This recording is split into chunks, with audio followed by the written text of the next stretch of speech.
네, 안녕하십니까. 예, 반갑습니다. 예, 사회자님께서 아주 벚꽃 구경 좋은 정보를 주셨습니다. 제가 드디어 내복을 벗었습니다. 오다 보니까 24도더라고요. 예, 그래서 완전히 초여름 날씨고요. 또 이게 밴드에 보니까 청년들이 벚꽃 구경 갔던 사진이 올려놨더라고요. 그래서 그 벚꽃의 꽃말 혹시 뭔지 아세요? 보니까 정신적인 아름다움, 내면의 미, 뭐 이렇더라고요. 벚꽃의 그 꽃말이.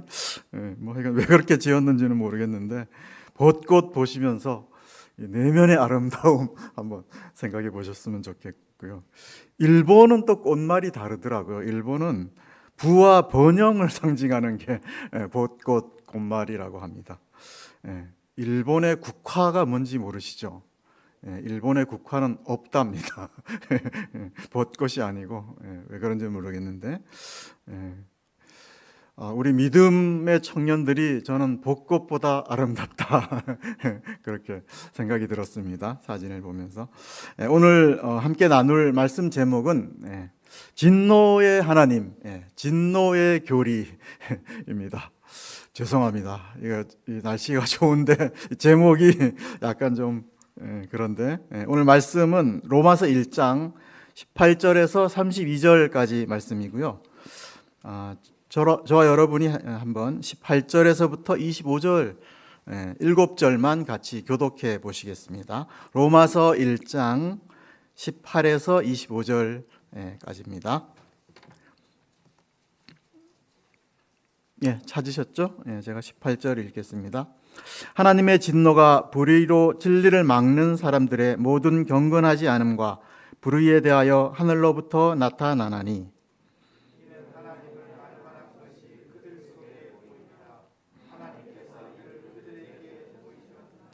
창세로부터 그의 보이지 아니하는 것들 곧 그의 영원하신 능력과 신성이 그가 만드신 만물에 분명히 보여 알려졌나니 그러므로 그들이 핑계하지 못할지니라.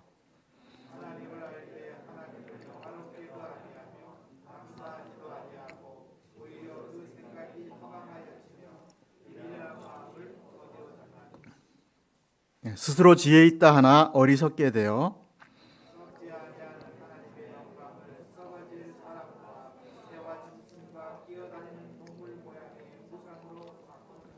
그러므로 하나님께서 그들을 마음의 정욕대로 더러움에 내어버려 두사 그들의 몸을 서로 욕되게 하게 하셨으니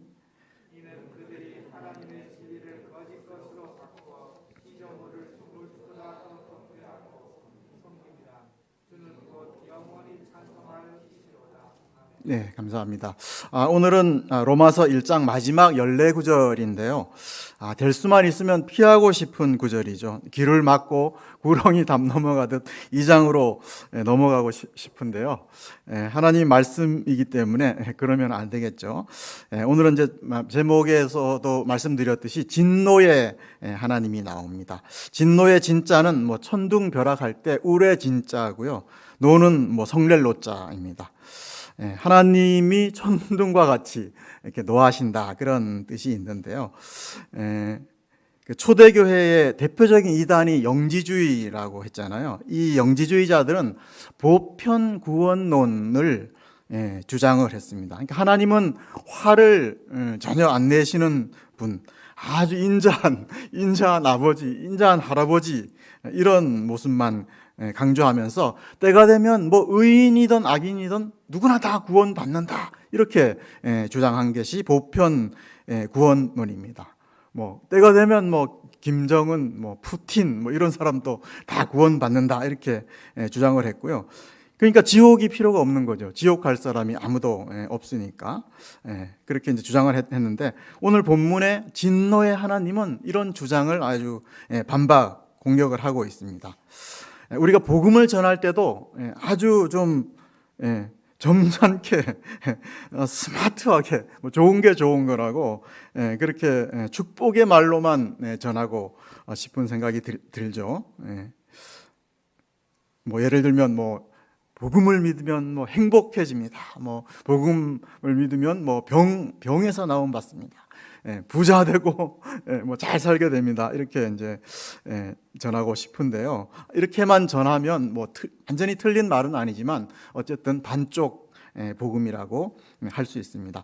성경 전체에는 진노라는 단어가 231번 이렇게 나오고 있고요. 또 로마서 전체에 진노라는 단어가 10번이나 이렇게 나오고 있습니다. 그리고 성경은 우리가 자꾸 이렇게 축복된 말씀만 자꾸 읽어서 그렇지 진노에 관한 말씀이 3배가 더 많다는 것을 우리가 볼 수가 있습니다. 그리고 세례 요한이 그 종교 지도자들에게 전한 첫 메시지가 뭡니까? 누가 너희를 가르쳐 임박한 진노를 피하라 하느냐, 이게 이제 첫 메시지였죠. 그리고 사도 바울이 처음 설교를 하고 사람들의 반응이 무엇이었습니까? 가슴을 치면서 우리가 어찌할꼬, 이렇게 반응을 보였죠. 그래서 우리가 반드시 또 믿음으로 살아야 할 이유가 바로 진노의 하나님 때문입니다. 진로가 아니고 진노, 교리 굉장히 중요하다고 생각할 수 있습니다. 우리가 또 진노의 하나님을 통해서 우리는 인류 불행의 원인을 알 수가 있습니다. 지금 우크라이나 전쟁이 45일째죠. 얼마 전에는 498명의 그 민간인들 학살 장면도 보셨죠. 또 임산부들만 또 이렇게 공격했다는 그런 얘기도 있고요. 참 이해가 안 가죠. 오늘날은 과학기술이 굉장히 발달한 그런 시대고요. 또 고도로 문명화된 시대고 4차 산업 그런 시대가 아니겠습니까? 또 지구촌이라 그래서 지구 반대편에 일어난 일을 뭐 실시간으로 알 수가 있는 시대고요. 또 교육이 발달했습니다. 전 교육계에 있기 때문에 요즘 대학에서 키우려는 인재상은 창조적인 인간, 또 융복합적인 인간을 키우자, 이게 이제 트렌드가 됐습니다. 그러니까 4차 산업의 인간, 창의성을 가진 인간, 융복합의 인간, 게다가 이성을 가졌다고 하는 이 인간이 전쟁이 웬 말입니까? 21세기에 이 동물처럼 사람을 죽이고, 이게 웬 말입니까? 그리고 또 우리가 하루가 멀다 하고 범죄 뉴스 뭐 나오죠. 그래서 얼마 전에는 가평 계곡 무슨 뭐 살인 사건 그래가지고 이 불륜 부부가 전 남편을 보험금을 노리고 밤에 물에 빠뜨려서 뭐 이렇게 죽이고 도주한 그런 사건도 있고요. 또 뭐 부모가 9살, 10살 자식을 죽이는 그런 사건도 우리가 목도를 할 수 있습니다. 그러니까 전쟁의 이 비극, 또 끊임없이 일어난 이 범죄들, 이거 우리가 어떻게 크리스찬으로서 설명을 할 수가 있겠습니까? 뭐 예로 진화론으로 이게 설명이 되겠습니까? 최고의 고등동물로 진화한 인간이 왜 이럽니까? 찰스 다윈이 앞에 있다면 한번 물어보고 싶습니다. 다윈 씨, 다윈 씨, 우리는 좋은 방향으로 과연 진화해 왔고 또 앞으로도 좋은 쪽으로 과연 진화해 가고 있습니까? 이렇게 물어보고 싶습니다. 거꾸로 가고 있는데 다윈도 아마 있었으면 할 말이 없을 것 같습니다. 그래서 본문 말씀은 바로 이런 시대에 대한 답변을 주고 있다고 볼 수가 있습니다. 그래서 본문을 한번 보겠습니다. 18절을 한번 같이 읽어보겠습니다. 네, 시작.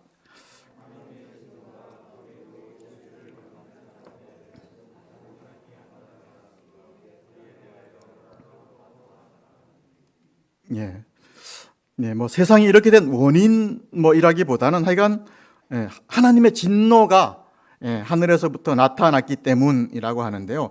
무엇에 대한 진노가 나타났냐? 그게 본문에는 2가지 이유가 있죠. 경건하지 않음과 불의에 대해서 하나님이 진노하신다고 하고 있습니다. 경건하지 않음은 불경건이라고 하는데요. 이게 좀 말이 좀 어렵습니다. 경건의 한자 뜻은 공경할 건자입니다. 그러니까 사전에 한번 내용을 읽어보니까 사전의 내용은 경건은 이렇습니다. 초월적이거나 위대한 대상 앞에서 우러르고 받드는 마음으로 삼가하고 조심하는 상태, 이게 이제 경건이라고 이렇게 나와 있습니다. 초월적이고 위대한 대상은 창조주 하나님밖에 없죠. 그 하나님을 우러르고 그 하나님을 받드는 마음이 없는 거를 경건하지 않다, 불경건, 이렇게 설명을 할 수가 있고요. 그러니까 불경건은 한마디로 하나님을 믿지 않는 거, 하나님과 무관한 삶을 살아가는 거, 하나님과 아무 관계성이 없이 살아가는 것 자체, 그러니까 불신의 죄라고 할 수가 있습니다. 이것은 이제 원죄라고도 신학적으로 얘기를 하고 있는데요. 불경건에 대해서 하나님의 진노가 나타나고 있고, 두 번째는 불의죠. 불의는 옳지 않은 것을 말씀을 하고 있습니다. 그러니까 도리에 어긋나는 모든 행동들을 이제 지칭을 하고 있는데요. 뭐 도덕적인 죄, 윤리적인 죄, 또 우리 뭐 범죄, 이런 것들이 다 이제 불의에 해당한다고 볼 수 있습니다. 조금 전에 말씀드린 전쟁 범죄, 또 뭐 살인죄, 이런 것은 다 불의에 해당이 된다고 할 수가 있습니다. 이렇게 이제 불경건하고 불의한 자들에게 하나님의 진노가 하늘로부터 내린다고 하고 있습니다. 그래서 하나님의 진노의 양상이 그럼 어떤가? 이거는 이제 우리가 성경 속에서 이제 알 수가 있죠. 우리 가장 큰 진노는 노아의 홍수 사건이죠. 그 노아 시대에 정말 불경건하고 불의한 인간을 하나님께서는 홍수로 노아와 8가족만 남기고 홍수로 이렇게 진노하신 사건, 우리가 볼 수가 있고요. 또 소돔과 고모라 사건이 있죠. 그래서 소돔과 고모라는 정말 의인 10명이 없어서 망한 도시죠. 그리고 또 동성애가 굉장히 발달한 그런 도시에 하나님께서 유황과 불을 내려서 이렇게 진노하신 그런 사건을 볼 수가 있고요. 또 택한 이스라엘 백성들도 진노하신 거 볼 수 있잖아요. 그래서 바벨론의 포로로 잡혀가서 70년을 포로 생활을 한 사건도 있고요. 또 개인적으로 진노하신 사건도 우리가 예를 들 수 있죠. 느부갓네살 왕, 이 사람은 정말 교만을 하나님께서 진노하셨는데 소처럼 이 들에 나가서 소처럼 7년을 풀을 먹으면서 이렇게 왕이 살아가는 그런 참 진노도 있었습니다. 또 신약 때는 헤롯 대왕 같은 사람은 뭐 이렇게 정말 모르는 벌레가 이렇게 이 사람을 충에 먹혔다 이렇게 하는데, 벌레가 먹어서 죽는 그런 어떤 진노도 볼 수가 있고요. 그리고 우리가 십자가 사건을 통해서도 하나님의 진노를 좀 읽을 수가 있죠. 그래서 하나님께서 제일 사랑하는 아들을 정말 처참하게 죽일 정도로 하나님께서 죄에 대해서 정말 섬뜩한 진노를 우리가 십자가를 통해서도 알 수가 있습니다. 그리고 성경은 앞으로 미래에도 하나님께서 정말 불로 정말 진노하시는 그런 심판을 하시겠다라고 우리 요한계시록 읽어보면 9구절들이 나오는 것을 볼 수가 있고요. 또 이 하나님의 진노는 그 누구도 피할 수 없다는 것을 알 수가 있습니다. 그러면 왜 이렇게 하나님은 진노하시는가? 그거는 하나님 창조주시기 때문에 그렇죠. 세상의 주인이시기 때문에 그렇죠. 우리 자녀가 낳아준 부모 나몰라라 하고 그냥 모른 척하고 살아가면 어떻습니까? 당연히 이제 화나죠. 창조주 하나님이시기 때문에 당연히 이제 불경건에 대해서 진노하실 수밖에 없고요. 두 번째는 하나님의 속성은 거룩 그 자체이기 때문에 그렇습니다. 마치 빛과 어두움이 공존할 수 없듯이 하나님은 어두움을 조금도 용납할 수 없는 그런 분이시기 때문에 하나님은 그 정말 불경건과 불의의 죄에 대해서 끝까지 책임을 물으시고 진노하시는 그런 분이시기 때문에 그렇습니다.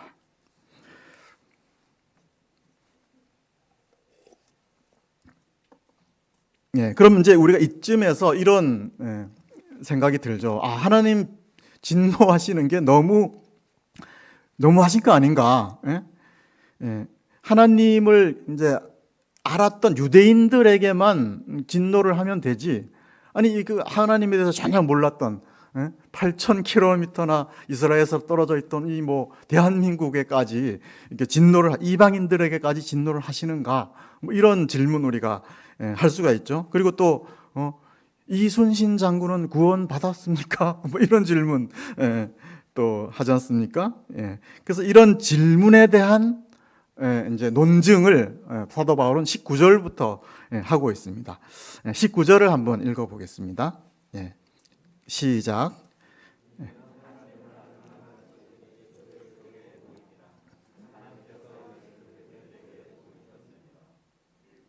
감사합니다. 무슨 소리 하냐? 하나님을 알만한 정보를 우리 내면 속에 심어 놓으셨다 이렇게 말씀을 하고 있죠. 그게 뭡니까? 그거는 옳고 그름의 법칙이라고 이제 주석가들은 말합니다. 그러니까 양심의 법이라고도 이렇게 얘기를 하고 있고요. 그래서 사람들은 이런 옳고 그름의 법을 하나님께서 우리 내면에 심어놨기 때문에 어떻게 합니까? 눈만 뜨면 싸우죠.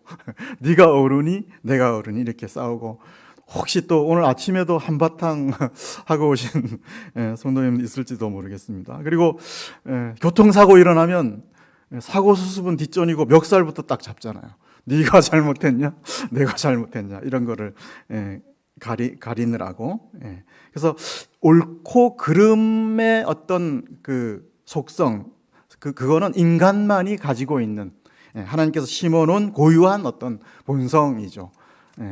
뭐 예를 들면 원숭이 무리에 호랑이가 이렇게 딱 이제 와서 한 마리를 잡아 먹었어요. 근데 어떤 한 원숭이가 아주 그냥 동료들을 버리고 도망을 갔습니다. 그러면 원숭이들이 모여서 저 원숭이 저 나쁜 원숭이다. 쟤를 처벌해야 되겠다. 뭐 이러는 거 봤습니까? 뭐 보지 못했죠. 근데 인간이 정말 동료를 버리고 전쟁에서 도망가면 어떻게 됩니까? 비난하죠. 정의롭지 못하다고 비난을 합니다. 지구상의 어느 누구나 그 사람을 잘했다고 하는 사람은 없다는 것을 우리는 알 수가 있습니다. 그러니까 인류의 마음 속에 그런 어떤 선하게 살아야 한다는 어떤 보편적인 속성을 하나님께서 우리 내면 안에 이렇게 심어 놓았다는 것을 볼 수가 있습니다. 이거는 어떤 뭐 교육이나 사회적인 어떤 합의에 의해서 저절로 생겨난 것은 아닙니다. 뭐 그렇다면 교육 못 받은 원시 부족은 뭐 이 사람 잘했다고 칭찬할 수도 있겠죠. 그러니까 우리 안에 어떤 옳고 그름의 법, 양심의 법은 하나님이 심겨놓은 것이고, 이것이 하나님께서 살아계시다는 확실한 증거라고 사도 바울은 논증을 하고 있습니다. 그래서 우리는 하여간 양심의 법 때문에 죄 짓고 시원하다, 죄 짓고 통쾌하다 이런 느낌 안 받잖아요. 그래서 뭔가 하여간 속에서 찌르고 뭔가 이렇게 괴롭히는 그런 게 하여간 우리 안에 들어 있다는 것을 알 수가 있습니다. 두 번째로 하나님을 알만한 근거는 절대자를 숭배하려는 감각이 인간에게는 누구나 있습니다. 그러니까 신감각이라고 하는데요.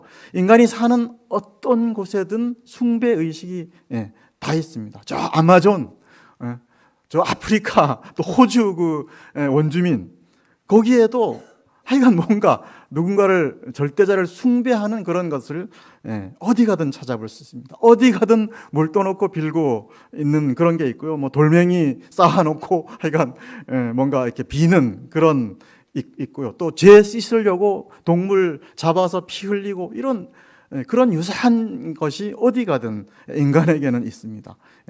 뭐 개가 뭐 누구를 숭배하지 않잖아요. 그래서 인간만에게만 있는 이 신의식, 이것도 하나님께서 살아계시다는 확실한 우리 내면의 정보라고 할 수가 있습니다. 사도 바울은 이제 우리 속뿐 아니라 외면적, 외부적으로도 하나님의 살아계심을 알 수 있다는 근거를 20절에 말씀을 하고 있는데요. 제가 20절을 한번 읽어보겠습니다. 예. 창세로부터 그의 보이지 아니하는 것들, 곧 그의 영원하신 능력과 신성이 그가 만드신 만물의 분몽이 보여 알려졌나니 그러므로 그들이 핑계하지 못할지니라. 예. 그러니까 자연과 우주와 피조물의 세계를 보면 하나님께서 알 수 있다는, 하나님이 계신다는 것을 알 수 있다는 거죠. 예. 우리 뭐 멀리 갈 필요도 없이 정말 솜사탕이 솜사탕 같은 그 벚꽃 벚꽃만 봐도 하나님의 솜씨가 얼마나 놀라운지 알 수가 있지 않습니까? 어제 바람이 불어서 뭐 벚꽃이 잘 떨어졌는지는 모르겠는데 한번 남산이나 경포나 한번 가보십시오. 정말 감탄할 정도로 아름답다는 것을 볼 수 있습니다. 겨울에 저 마른 가지에 뭐가 이렇게 나올까 이렇게 생각을 했는데 정말 아름다운 그런 꽃들이 이렇게 나온다는 것을 알 수가 있고요. 저는 이제 물리학과 출신이니까 하나님의 솜씨에 대해서 좀 물리학적인 걸 하나 소개를 하겠습니다.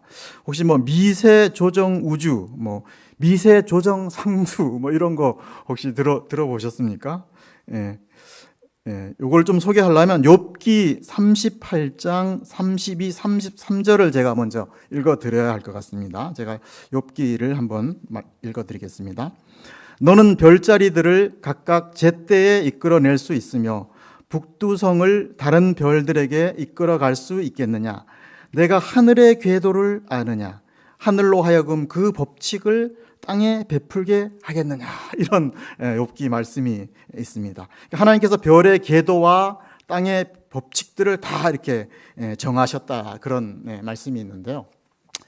이제 우리가 뭐 중력을 이렇게 측정하려면 중력 상수라는 게 있습니다. 상수는 뭐 철수 뭐 이런 사람 이름이 아니고 변하지 않는 숫자가 있습니다. 그래서 중력을 계산하려면 중력 상수가 꼭 들어가고, 또 뭐 우주가 이렇게 팽창을 하고 있는데 그 팽창 속도를 구하려면 뭐 우주 뭐 계수 뭐 이렇게 우주 상수 이런 게 이제 들어가는데요.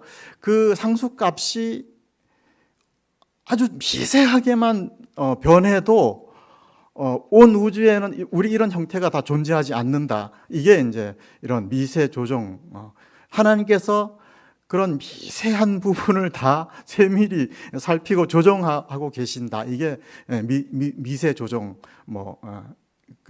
우주 그런 논인데요. 예를 들면 우리가 그 원자 핵 아시죠? 원자 핵 속에는 양성자들이 이렇게 들어 있습니다. 양성자는 정기적인 성질이 플러스예요. 그래서 두 개가 이렇게 있으면 같이 있을 수가 없어요. 왜냐하면 같은 극끼리는 밀어내니까. 근데 그 양성자들을 꽉 묶어줄 수 있는 힘이 있는데 그거를 핵력이라고 합니다. 그래서 우주에서 제일 큰 힘이에요, 그 핵력이. 근데 이 핵력이 정말 온 지구에다가 바늘로 점 하나 찍은 크기만큼만 변해도 이 우주는 존재할 수가 없습니다. 핵이 존재할 수가 없어서 뭐 아무것도 살아남지 못하는 그 정도로 하나님께서는 정말 미세하게 이런 것들을 조정하고 계신다. 그래서 정말 하나님의 그 정교함, 그런 것을 우리가 알 수 있다는 것을 볼 수 있습니다. 그래서 본문 말씀과 같이 이런 것들을 볼 때 정말 하나님의 살아계심과 그 능력과 신성이 얼마나 크고 정말 위대한가, 이런 과학자들도 인정하지 않을 수 없다, 이렇게 볼 수가 있습니다. 그래서 이제 사도 바울은 우리의 이런 내부 정보, 또 이런 외부 정보를 볼 때 하나님의 진노하시는 하나님에 대해서 누구든지 핑계할 수 없다. 뭐 나는 복음 못 들었다, 뭐 이렇게 해서 핑계할 수 없다라는 것을 이제 말씀을 하고 있습니다. 정말 손으로 눈을 가리고 태양이 없다, 이게 이런 자세죠. 정말 하나님이 없다고 하는 것은. 21절부터는 불견건과 불의한 인간의 모습에 대해서 이제 상세하게 연결을 하고 있습니다. 그러니까 죄의 종류에 대해서 사도 바울이 이제 논고를 하고 있는데요. 아까 불경건은 하나님과의 관계 속에서 이렇게 일어난 죄들을 말씀을 하고 있는데요. 본문을 다 읽을 필요는 없고 21절만 다 같이 한번 읽어보겠습니다. 네, 21절 시작.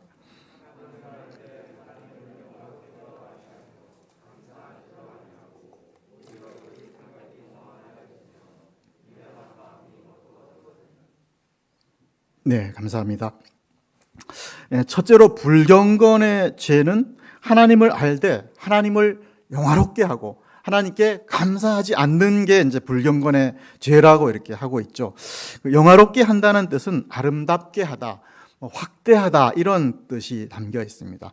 그러니까 온 마음과 뜻을 다해서 하나님을 높이고 하나님께 영광을 돌리지 않는 그런 죄를 이제 영화롭게 하지 않는다라는 뜻이고요.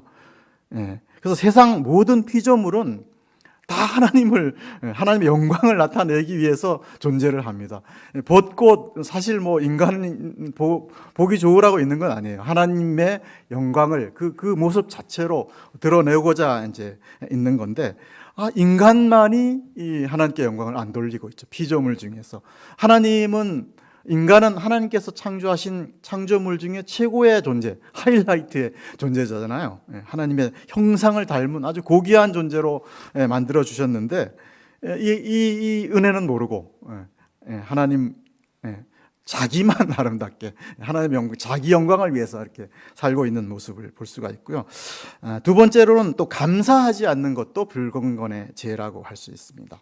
그 마태복음 5장 45절을 보시면 예수님께서 이런 말씀을 하셨습니다. 하나님께서는 해를 악인에게나 선인에게 골고루 이렇게 비춰주신다 그랬고요. 비를 의로운 자나 불의한 자에게 골고루 내려주신다 이런 말씀을 하고 있습니다. 그러니까 우리가 무상으로 받는 햇빛, 이 공기, 물, 비 이거 다 하나님께서 내려주시는 은혜라고 이제 말씀을 하고 있죠. 그러니까 이거 우리가 지금 거저 받고 있죠. 이 거저 받으면서 입 싹 닫고 있으면 안 되는 거죠. 감사할 제목, 햇빛 이것도 하나님께 감사할 제목이라고 이렇게 말씀을 하고 있고요. 이거 좀 감사 제목 하려면 세금을 한번 저 이런 상상을 한번 해봤습니다. 햇빛, 공기, 물을 유료로 전환하면 어떨까? 홍영자님한테 부탁해서 햇빛세, 공기세, 물세 뭐 이런 거 한번 일주일만 받아볼까요? 그러면은 정말 이 햇빛과 공기에 대한 어떤 감사함이 많이 넘칠 수 있을 것 같은데 그런 상상도 본문을 묵상하면서 한번 해봤습니다. 또 하나님께서 사람이 하나님의 품을 떠나면 이제 어떻게 된다고 합니까? 생각이 허망해지고 마음이 어두워지고 어리석게 된다 이렇게 말씀을 하고 있고요. 정말 말도 안 되는 엉뚱한 것을 숭배한다고 본문 말씀을 하고 있습니다. 본문의 22절, 23절, 25절, 28절을 참고하면은 사람, 새, 짐승, 동물의 형상을 만들어 놓고 그게 하나님이라고 이렇게 한다고 하고 있죠. 사람을 떠받든 결과가 우리 알고 있잖아요. 우리 히틀러나 무솔리니나 이런 스탈린 이런 사람들을 숭배한 결과 어떻게 됐습니까? 당시 유대인이 600만 명이나 학살당하는 그런 좀 비극도 볼 수가 있고요. 사람 신 북한에도 몇 명 있죠. 그리고 러시아의 푸모 씨도 지금 굉장히 좀 사람들이 신처럼 그러지는 않지만 어쨌든 그래서 사실을 이렇게 사실 정보를 잘 못 전달하고 있다 그런 뉴스도 봤습니다. 연예인 좋아하는 거 팬심 이것도 너무 지나치면 문제가 되는 것 같아요. BTS 이렇게 너무 막 좋아하면 연예인이 자살하면 어떻게 돼요? 자기도 같이 죽고 이런 것도 좀 우리가 좀 예를 또 들 수 있고 정말 별의별 거 다 섬기죠. 뱀, 진해, 바퀴벌레 신도 있고요. 또 우리 그 구약에 보면 강신, 이신, 모기신, 우박신, 메뚜기신도 이렇게 있다는 것을 우리가 볼 수 있고 외계인 싸이 그런 것 때문에 외계인을 만들어서 또 외계인 신을 섬기는 그런 것도 있고 참 그렇습니다. 그래서 본문은 이런 것들을 굉장히 우둔하게 됐다, 이렇게 어두워졌다, 이렇게 말씀을 하고 있고요.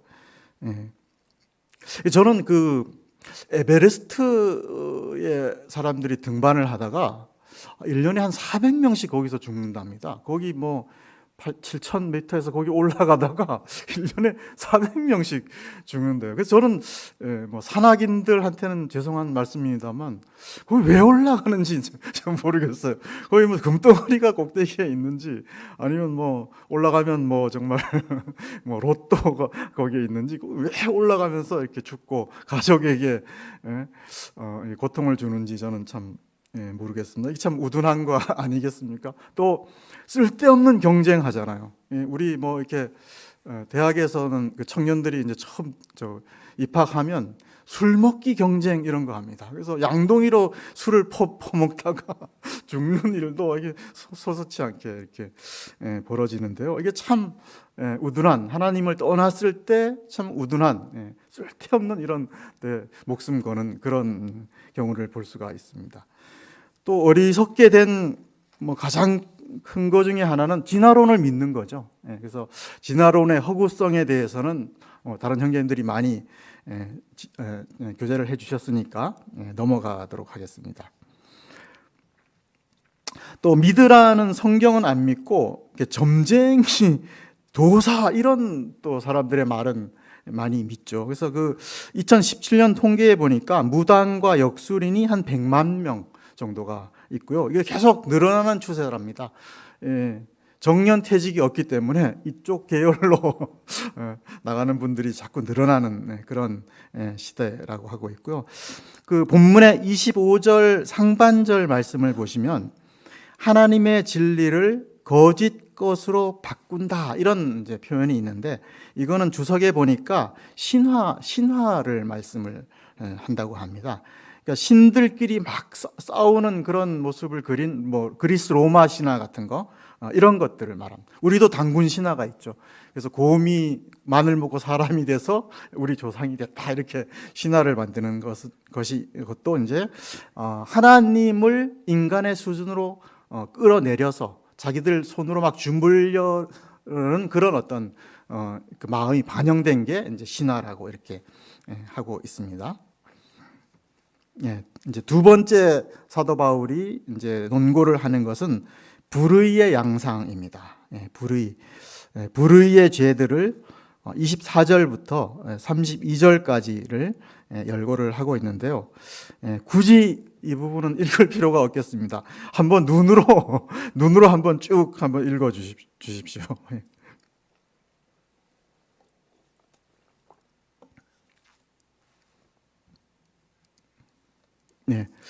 굳이 읽을 필요가 없는 것은 2000년 전에 이 진술 내용이잖아요. 근데 오늘날 아까도 처음에도 말씀드렸듯이 이런 죄들이 TV에 계속 현재까지도 2000년이 지난 현재까지도 계속 되고 있지 않습니까? 그러니까 1세기나 21세기나 인간의 죄의 본성은 조금 더 변화되지 않았다 하는 것을 우리가 볼 수가 있고요. 21가지의 죄인의 유형이 나오고 있습니다. 여러분 놀라지 마십시오. 지옥에 가시면요, 여기에 열거된 21가지 유형의 사람들과 아주 즐겁게 지낼 수가 있습니다. 특히 6번째인가요? 6번째 유형인 연쇄살인범하고도 아주 잘, 지옥에 가시면 아주 잘 살 수가 있습니다. 단어가 어려운 게 없죠. 10번째 보시면 수군수군하는 자, 이런 것도 있죠. 여기 가서 수군수군, 저기 가서 수군수군. 재미있는 표현이죠. 앞에서 수군수군, 뒤에서 수군수군. 영어로는 위스퍼러스 이렇게 표현을 하고 있는데요. 그러니까 은밀하게 남을 헐뜯는 자를 이제 수군수군하는 자라고 이렇게 얘기를 하고 있습니다. 뭐 근거 없이 뭐 카더라 이런 말들. 그래서 요즘은 인터넷으로 수군수군을 많이 하죠. 그래서 악플을 달아서 정말 이렇게 자살하게 하는 그런 사건도 많이 있다는 것을 볼 수 있습니다. 13번째 보시면 능욕, 이게 좀 어렵죠, 단어가. 능욕의 유형. 업실여길 능, 욕될 욕자를 씁니다. 그러니까 남을 업신여기고 욕보이는 것을 이제 능욕이라고 하고 있고요. 그 다음에 그 19번째 보시면 배악. 참 단어가 어려워요. 배악. 등배자에 맺을, 등배자. 그래서 이제 배신. 그러니까 등을 돌린다 이런 의미가 있습니다. 그래서 배신자를 이제 배약하는 자 이렇게 말씀을 하고 있습니다. 그리고 24절 상반절과 27절과 29절을 보시면 성도덕이 정말 땅에 떨어진 것을 말씀을 하고 있죠. 그래서 요즘은 동성애 자가 서로 결혼하는 게 28개국에서 합법화 이렇게 되어 있는 그런 시대고요. 우리나라도 뭐 차별금지법이라고 해가지고 아직은 통과가 안 됐죠. 뭐 이렇게 계류 중에 있는지 하여간 시도는 지금 하고 있는 걸로 알고 있습니다. 그런 또 일도 일어나고 있고요. 또 32절을 보시면 나쁜 걸 알고도 고의로 죄를 짓는다 이렇게 말씀을 하고 있죠. 그러니까 인간에게는 하나님께서 심어놓은 양심이 있기 때문에 이렇게 죄를 지면 벌 받을 것 같은 그런 생각이 있어요. 쟁내적으로. 그러면서도 죄를 짓는다 이렇게 하고 있죠. 그리고 죄를 가감하게 짓는 사람들을 박수치고 박수치는 그런 일도 행하고 있고요. 또 죄 짓는 사람은 꼭 이렇게 주위 사람을 끌어들입니다. 이 죄책감을 좀 더 덜하게 하려고 꼭 이렇게 가까운 사람을 끌어들여서 죄를 짓게 하는 그런 모습도 이제 말씀에서는 지적을 하고 있습니다. 그리고 하나님께서 물리적으로 이제 직접적으로 심판하시는 심판도 있지만 또 다른 방식으로 진노하신다는 말씀이 나오는데요. 본문에는 그 말씀이 3번씩 이제 반복이 되고 있습니다. 어디 말씀이죠? 24절과 26절과 28절 말씀인데요. 28절 말씀을 같이 한번 읽어보겠습니다. 28절 시작.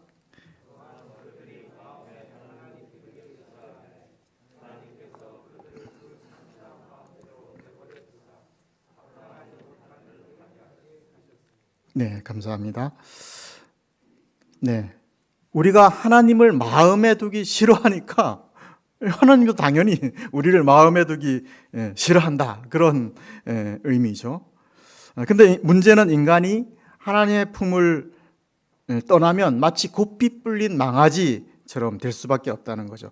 정말 세상이 지옥처럼 될 수 없는 게 하나님께서 그냥 그 죄 있는 상태로 그냥 터치 안 하시고 내버려 두는 그런 것도 내버려 두는 것 자체가 하나님의 심판이라고 이렇게 본문은 말씀을 하고 있습니다. 아니 내버려 두니까 하나님 너무 무책임하고 뭐 그런 분 아닌가 혹시 그렇게 우리가 생각을 할 수 있는데요. 하나님께서 내버려 두시는 것도 하나의 사랑의 표현이라고 우리가 생각을 할 수가 있습니다. 뭐 예를 들면 우리 부부끼리 서로 사랑하면 뭐 자유의지를 이렇게 인정해 줘야 되잖아요. 정말 남편이 뭐 부인의 머리 색깔, 뭐 구두 색깔, 뭐 패션, 뭐 손톱의 매니큐어 색깔 이런 것까지 남편이 다 간섭하면 이거는 사랑이 아니잖아요. 그러니까 자유의지를 인정해 주는 것 자체가 어떻게 보면 이제 사랑인 거죠. 그러니까 하나님께서는 우리가 나쁜 길을 갈 위험이 있다는 것을 충분히 아셨지만 자유의지를 이제 주신 거죠. 그래서 인간은 그 자유의지를 발휘해서 하나님과의 관계를 좀 더 돈독하게 했어야 되는데 그렇게 하지를 못했고 하나님의 품을 떠나게 됐고 그래서 그러면서 이제 세상이 이렇게 망가지게 됐다 하는, 제가 서두에 말씀드린 그 세상이 불행하게 된 원인이 바로 이 말씀에 있다는 것을 우리가 알 수가 있습니다. 그러면 해결책은 무엇입니까? 오늘 본문 18절로 다시 돌아가면 있습니다. 하나님의 진노가 쏟아지고 있는데 불의로 진리를 막는, 진노가 쏟아지는 대상은 불의로 진리를 막는 자, 이렇게 표현을 하고 있죠. 막는다는 것은 의도적으로 밀어내고 놓쳐버리고 또 진리를 목졸라서 죽인다, 이런 표현도 있더라고요. 그럼 진노가 안 쏟아지게 하려면 어떻게 해야 됩니까? 진리를 막지 않으면 되는 거죠. 막고 있다 그랬으니까 진리를 막지 않으면 하나님의 진노로부터 벗어날 수 있는 거죠. 본문의 진리는 알레테이아라고 합니다. 헬라어로. 이 단어의 뜻은 실체, 진짜 원형, 그런 뜻이 이 진리라는 말 속에 담겨 있다고 합니다. 히브리에서 보면 예수님께서 모형으로 이제 계시가 됐고, 실체로 오신 분이 이제 신약에서 오신 분이 실체가 예수님이라는 거죠. 그러니까 진리는 실체로 오신 예수님을 말씀을 하고 있고요. 이 예수님이 우리 안에 들어오는 것을 막지 않으면 됩니다. 이 하나님의 진노로부터 벗어날 수 있는 이 길은, 그래서 눈과 귀와 마음을 열어서 진리 되신 예수님을 영접하면 하나님의 진노의 대상에서 사랑의 대상으로 바뀐다는 것을 말씀드릴 수가 있습니다. 그래서 불견공과 불의에서 구원 받아서 의롭다고 하고 인정을 받을 수가 있습니다.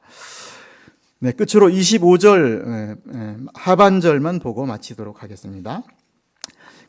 이제 쭉 말씀을 보면 25절 하반절 말씀은 굉장히 뜬금없는 표현이 들어가 있어요. 주는 곧 영원히 찬송할 이시로다, 아멘.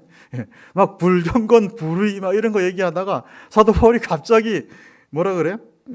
주는 곧 영원히 찬송할 이시로다, 아멘. 이게 왜 여기 들어가는지 좀 잘 모르겠더라고요. 그래서 좀 이렇게 찾아보니까, 그러니까 사도 바울이 이렇게 진술을 하다가 자기 자신을 한번 돌아봤다고 합니다. 그래서 자기 마음이 이렇게 성경을 기록하는 순간도 정말 하나님을 찬송하는 그 마음에서 멀어진 걸 버뜩 깨닫고, 이러면 안 되겠다. 그래서 갑자기 이제 주 곧 영원히 찬송할 이시로다, 아멘, 이렇게 하나님께 마음을 갑자기 돌이키는 그런 게 성경에 그대로 반영이 됐다라고 하더라고요. 그래서 로마서는 굉장히 논리정연한 말씀 같은데 이런 부분들이 조금씩 이렇게 들어가 있더라고요. 그러니까 하나님께서로부터 멀어진 마음을 버뜩 멈춰서 돌이켜서 다시 하나님께로 돌아가는 그런 내용이 이제 이 말씀 속에 반영이 돼 있다라고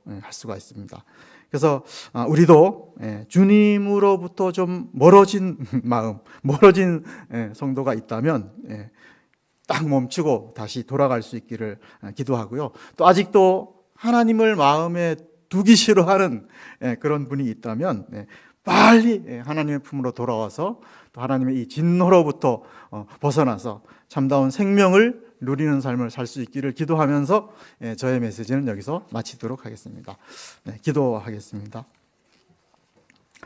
아버지 하나님, 하나님을 마음에 두기 싫어했고 또 하나님의 품을 벗어나서 불견건과 또 불의 가운데 살다가 영원히 멸망할 수밖에 없었던 인생을 구원하신 은혜에 감사를 드립니다. 저희를 그냥 내버려 두지 아니하시고 또 찾아주신 은혜에 감사를 드립니다.